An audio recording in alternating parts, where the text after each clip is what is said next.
Lahat ng dinadaanan ko na tao dyan, hinihiling ko na ipagdasal kami na gumaling siya.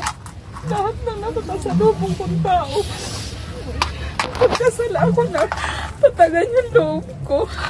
At nahihina na ako, hindi ko na alam yung gagawin ko.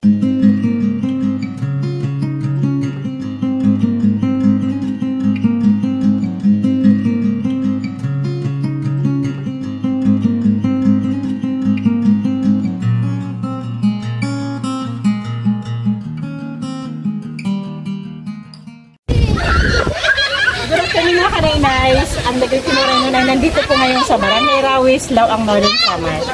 Para po bisitahin ulit natin si Nanay Jonalyn. Kung naalala nyo, yung na-vlog ko 2 weeks ago, if I'm not mistaken, 2 weeks ago, si Nanay Jonalyn, kumustahin natin kung ano na po yung kalagayan niya. Tara po. Hello mga kanay-nays! Good afternoon, Nanay Jonalyn. Magandang hapon din po, ma'am. Andito na naman ako, si Nainay's Edna. Kumusta? Ito, buti-buti naman po yung lagay kasi maayos na yung mga anak ko.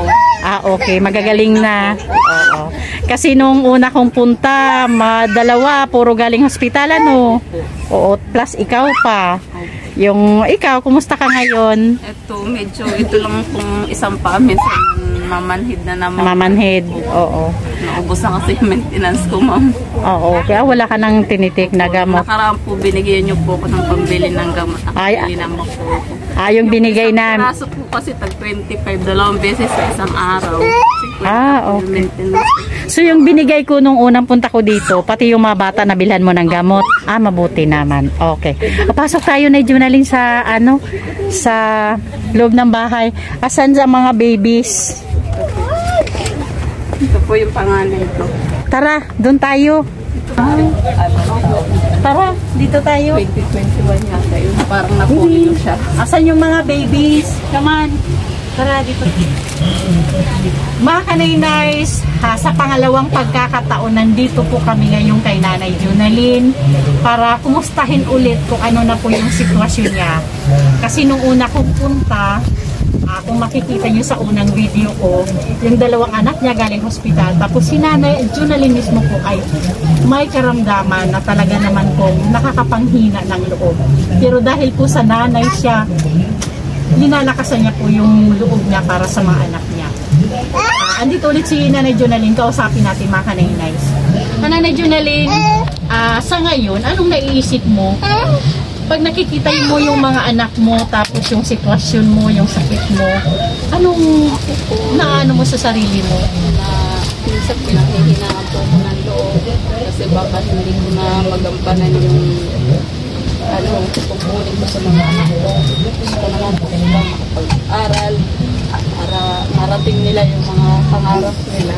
Kaso lang, minsan naisip ko paano kung matake yung sakit ko, pag matake ako, hindi na ako magising. Paano kaya yung mga anak ko?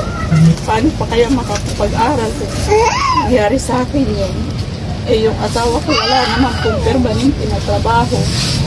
Kung kailan lang po may amo siyang magbibigay ng ng tulong, yun lang po yung araw-araw namin yung gastusin.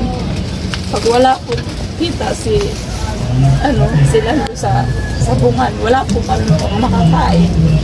Isang po nanghihingi na lang po ako dun sa biyanan ko.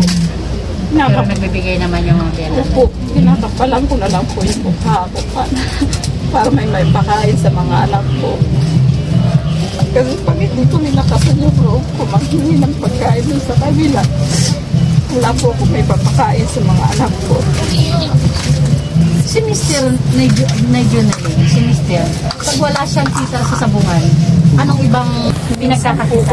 May mag-utos dito na repair lang ng bintana, o kaya kusina, yun po. Nagpapanday din siya. Marunong din po siya. Pero madami din po kasi. Alam ba ng Mr. mo yung sitwasyon mo? Opo. Sinabi mo sa kanya lahat ng sinabi ng doktor? Sinabi mo sa kanya? Kasi siya din po mismo kinausap na doktor. Kinausap siya ng doktor. Kaya nga gusto ng asawa ko punta sana kami ng palo para magamot daw ako. Kasi sa palo talaga doon daw yung expert. Oo. Eh, ang budget naman po ang mahirap hanapin. Lalo na po kung iiwan namin dito yung maliliit na bata. Kailangan may budget yung mga bata dito bago kami umalis. Oo, budget nyo papunta doon, budget ng mga bata na maiiwan. Kung sakali, Nanay Junalyn, kung sakali mapunta kayo ng Palo para sa pagpapagamot mo, itong mga bata, sino maiiwan dito? Kung saan sa biyanan ko kasi yung mga kapatid ng asawa ko, yung kaso lang mga lalaki, yung mga kapatid niya na nandito. Ilan to? Ito na ba lahat? Mayroon pa po isa nandun po Bali, sa... 6 yung anak mo. Ito yung bunso. Ito yung panganay.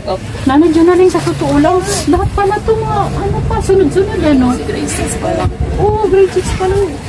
Sa totoo lang po, ma'am, tagal-tagal na rin po dumadanas ng kahirapan kasi ito, nakoma din po yan. So, Ano po ba ito? Opo, dinala ko po yan sa Tacloban, ma'am.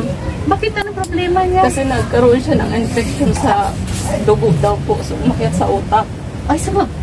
Kaya po, yung isang paa niya, maliit po yan, ma'am, parang napolio. Napolio na po siya. Ito po. Umakyat din sa brain niya. Opo, pag naglalakad po yan, hindi yan pantay lumakad, ma'am. Ah, ilang taon na siya? 11 years old lang po yung January. Ibig sabihin, Nanay Junalyn, talaga yung dinaranas niyo is talagang hindi birong mga sakit. Pero na-check up mo din siya? Po, dinala ko pa nga sa Tacloban. Galing kami ng Lawang Hospital. Renifer kami ng Katarman. Tapos nung nagising na po siya doon, hindi naman po nakakapagsalita, hindi nakakalakad. Kaya yun, pinarefer kami sa Tacloban. Sa observation mo, Nanay Junalyn, may pagkapareho ba sa sakit mo? Hindi naman po siguro kasi siya yung parang niya Lumiit. Oo, sa'yo naman hindi. Manhid lang po yung sa akin. Nagnanab lang yung sa'yo. Nanay Junalyn, matanong lang kita. Sa araw-araw ba na dinaranas niyo na hirap? Sa araw-araw na pag-iisip kung anong kasagutan ng mga sakit niyo, pati mga anak mo. Diba? Kasi hindi lang naman ikaw dumaranas ng sakit, diba? Pati ito. Imagine mo na kuma yung isang anak nila mga kanay-nays, ito siya. So sa ngayon, Nanay Junalyn? Nung nagkasakit po yun, ma'am, lahat ng dinadaanan ko na tao dyan, hinihiling ko na, ipagdasal kami na gumaling siya. Lahat ng nakakasalubong kong tao. Pagdasal ako na tatagan yung loob ko. At nahihina na ako, hindi ko na alam yung gagawin ko. Tapos may maliit pa ako. Etong anak ko, hindi ko alam kung mabubuhay pa nun. Ang tagal namin nasa ospital. Lahat na ospital pupuntahan namin para gumaling lang siya. Hindi ko alam kung mabubuhay pa siya nun. Kada na lang titingin ako sa anak ko. Sige na lang ako iyak. Pinanghinaan ako ng loob. Pero sabi ko, bahala na si God. Kasi siya naman may alam sa lahat. Sa lahat na dinadanas ko ngayon, ma'am. Si God na lang yung inaasahan ko kasi ang daming dumadating na problema sa buhay ko. Okay. Mga kanay-nays, si Nanay Junalyn, medyo nagulat ako kasi noong unang punta ko dito, hindi ko alam na may anak din pala siyang dumaranas na ganong kabigat na sakit. Umabot sa point na nakoma na. Akala ko talaga si Nanay lang yung, Nanay Junalyn lang yung may problema. Okay, Nanay Junalyn, magpakatatag ka na lang, ha? Oo. Kasi ganyan talaga ang buhay. Pero pakatatag lang, ha? Andiyan pa naman si Mister, magkapit-bisig kayo. Pero number 1 talaga is prayer, Nanay Junalyn. Prayer talaga. Tanggapin mo na muna ito. Galing kay Ate Joveta Beleza Tejero. Thank you po. Ito na po yung pinabibigay mong tulong kay Nanay Junalyn. Maraming salamat po, 2,000 ma'am. pesos po. Mabibili na po ng gatas yung mga anak ko. Pero Nanay Junalyn, bumili ka rin ng gamot mo, ha? Opo, Kung ma'am. kailangan, ha? Yan ang importante din. Tapos yung matira, bili mo na lang ng bigas o pagkain mo ulam. Ate Joveta Beleza Tejero, thank you so much. Napakalaking tulong po ito para kay Nanay Junalyn na napanghihinaan ako ng loob sa araw-araw na kahirapan na dinaranas nila. Ano masabi mo kay Ate Joveta Beleza Tejero? Ma'am, maraming salamat po sa tulong nyo. Ito po, natanggap ko po yung pinabibigay nyo. Sana po hindi po kayo magsawa tumulong sa katulad ko po. Maraming salamat po. Ma'am, salamat din po kasi kayo po yung daan para magawa na tulong na to. Napunta sa akin. Maraming salamat. Kami po yung tagahatid lang ng mga pinabibigay na tulong ng mga sponsor na may mabubuting puso din. Kaya kasama. Ano? Nangyari sa'yo? Lamig yung likod ko lang, ma'am. Baka sinusumpong ka, ate. Yung bakit ko lang po. Hindi ba Hindi ba yun yung Naku, pag nalalamig lang po ako, ma'am. Pag matake yung lamig ko sa likod, ma'am. Ganyan, nanginginig lang po. Pero may mawawala na to. Sigurado ka? Yes, ma'am. Asan si mister mo? Nandun po sa supungan. Nandun po sa supungan. Mawawala din po po. Nilikod ko na. Ganun. Palaging nakakaranas ka ng ganyan? Opo, ma'am. Pero nawawala din po to, ma'am. Matagal ba yan? Bago na Pag nainit yung likod ko, hindi na yan wala din to. Ganyan lang po pag malamig yung likod ko. Okay. Yan lang po yung ito. Yung sa gitna. Yan, dito. Alam ko ng mga anak mo kung ano gagawin pag sinusumpong ka ng ganyan? Puro ako lang po. Pero madalas. Dapat ikaw, kuya, yung nag-ano mo kay mama mo, pag ganyan. Minsan mo marami na yun. Oo, dapat yung panganay matuto siya sa gano'n. Okay ka lang? Okay lang ako, ma.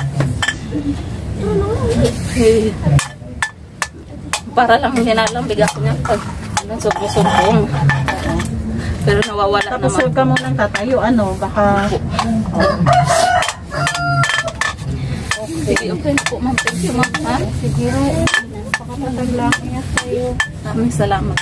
Ha? Ilang Ano kasi mamunuhan mo?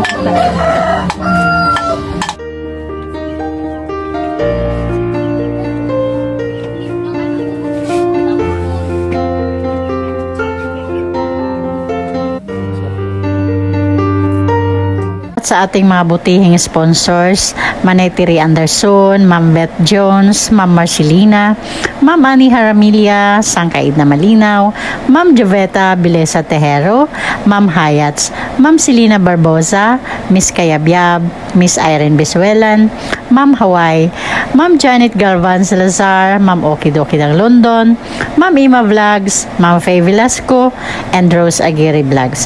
Ang Degree Team Morenon po ay nagpapasalamat po sa walang sawang support. Kaya po patuloy kaming nakakapaghatid ng tulong sa ating mga kababayan. Huwag po sana kayong mapagod at magsawa. Ingat po kayo lagi. Thank you so much po.